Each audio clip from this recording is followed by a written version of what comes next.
दोस्तों, क्या आपको माइक्रोसॉफ्ट वर्ड के अंदर अलग-अलग पेज पे अलग-अलग हेडर फुटर लगाना आता है? यदि आपका आंसर है नहीं, तो आज हम आपको बताने वाले हैं कि माइक्रोसॉफ्ट वर्ड के अंदर अलग-अलग पेज पर अलग-अलग हेडर एंड फुटर कैसे ऐड किया जाता है।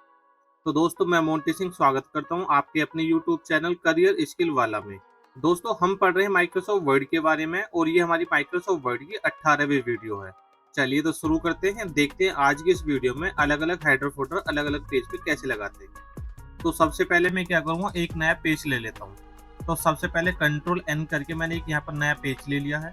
और नया पेज लेने के बाद में अब मुझे क्या करना पड़ेगा, यहाँ पर मान लीजिए चाहे तो आप ब्लैंक पेज पर भी लगा सकते हैं और चाहे तो आप यहाँ पर कुछ लिख भी सकते हैं। मान लीजिए यहाँ पर हमारा फर्स्ट चैप्टर स्टार्ट हुआ और हमारे चैप्टर का नाम है चैप्टर 1 एमएस वर्ड। मैंने यहाँ पे डाल दिया, ठीक है। ये मान लीजिए हमारा फर्स्ट चैप्टर है और मैंने इसका थोड़ा सा साइज बड़ा कर दिया यहाँ से और मैंने इसको कर दिया सेंटर में। और सेंटर में करने के बाद में मुझे जो भी इसके बारे में लिखना है अपना, वो सारी चीज़ें अपनी मैं यहाँ पे लिख सकता हूँ। मैंने यहाँ पे क्या करा, एक रेडीमेड वाला फॉर्मूला यहाँ पे लगा दिया जिससे हमारा टेक्स्ट मिल जाता है हमको। तो यहाँ पर दिखाई देगा हमारा ये आगे लिखा हुआ, ठीक है। अब ये लिखने के बाद में हम क्या करेंगे, इसको कॉपी पेस्ट कर लेते हैं। जो भी हमारा यहाँ पे लिखा हुआ है ना, इसी को कॉपी किया मैंने और नीचे पेस्ट कर देता हूँ, जिससे बार बार मुझको फॉर्मूला ना लगाना पड़े। तो दोस्तों, ये दिखाई दे रहा है 3 पेजेस हमारे यहाँ पर आ गए। अब इसके बाद में जो चौथे पेज पे मेरा नेक्स्ट चैप्टर स्टार्ट होता है, मैंने यहाँ पर मान लीजिए लिखा अपना MS Excel chapter 2 MS Excel. ये मैंने लिख दिया और मैंने इसको भी क्या कर दिया, सेंटर में रख दिया उठा के यहाँ से।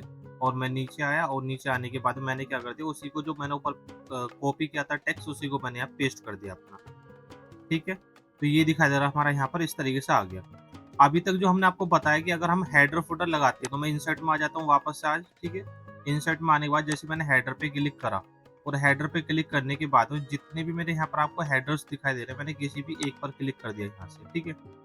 तो दोस्तों, हमने यहाँ पर अपना हेडर सेट कर दिया है और हेडर सेट करने के बाद अब मान लीजिए हमारा यहाँ पर फर्स्ट चैप्टर है और वो है हमारा एमएस वर्ड का। तो मैं चाह रहा हूँ कि जहाँ तक हमारा एमएस वर्ड के बारे में लिखा हुआ है, वहाँ पर हेडर में हमारा एमएस वर्ड ही लिखा हुआ है। और जहाँ से हमारे एक्सेल के बारे में स्टार्ट हो रहा है, वहाँ पे हेडर में एक्सेल के बारे में लिखा हुआ है।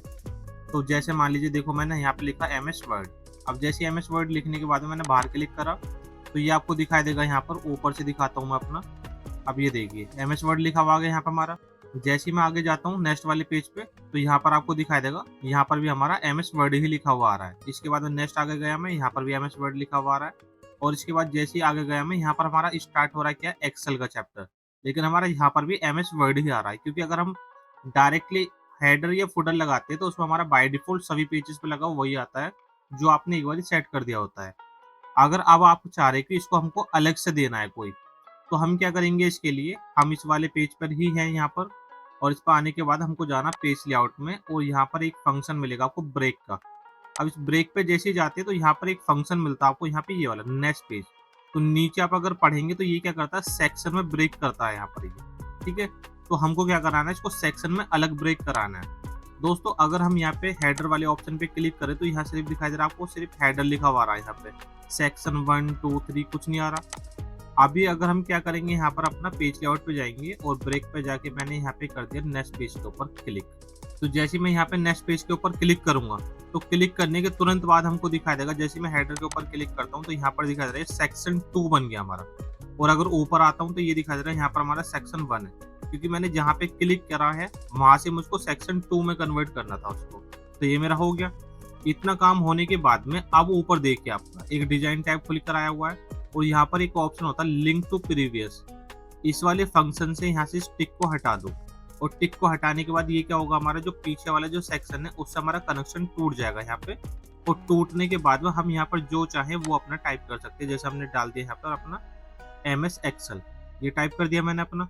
अब जैसे बाहर क्लिक करता हूँ तो ये देखो, इसके आगे जैसे ही चलता हूँ मैं, यहाँ भी एमएस एक्सेल आ रहा है हमारा। इसके बाद में यहाँ पर भी एमएस एक्सेल आ रहा है हमारा, ठीक है। अब जितने भी नीचे के पेज है सब पे एमएस एक्सेल लिखा हुआ आ गया हमारा। और अगर हम ऊपर जाते हैं अपना, तो यहाँ पर दिखाई देगा आपको, यहाँ पर एमएस वर्ड आ रहा है। जहां तक हमारा सेक्शन 1 है वहां तक एमएस वर्ड हो गया। इसके बाद मैं आगे चला, यहाँ भी सेक्शन 1 दिखाई दे रहा है आपको, ये भी एमएस वर्ड का है हमारा। इसके बाद और आगे चला, यहाँ पे सेक्शन 1 है, ये भी हमारा एमएस वर्ड का ही है। अब जहाँ से मैंने सेक्शन 2 कन्वर्ट किया था वहाँ से हमारा एक्सेल लिखा हुआ ना स्टार्ट हो गया है। और आपको पता है कि हम लगाते एक पेज पर और लगा हुआ सभी पे आता है। जितना पूरा एक सेक्शन होगा उस पे सब पर हमारा वही चीज़ लिखा हुआ आएगा जो भी आपने लिखा होगा। ठीक है जी। तो दोस्तों इस तरीके से अपना हम अलग-अलग पेज पर अलग-अलग हेडर फोल्डर लगा सकते हैं। अगर वीडियो अच्छी लगी हो तो वीडियो को लाइक करना, शेयर करना, कमेंट करना और हमारे चैनल को सब्सक्राइब करना नहीं भूलना। और साथ के साथ बेल आइकन ज़रूर हिट कर देना ताकि हर वीडियो का पहला नोटिफ़िकेशन आपको मिले। तो दोस्तों आज के लिए इतना ही रखते हैं, मिलते हैं नेक्स्ट वीडियो में। आई होप सभी को समझ में आया होगा।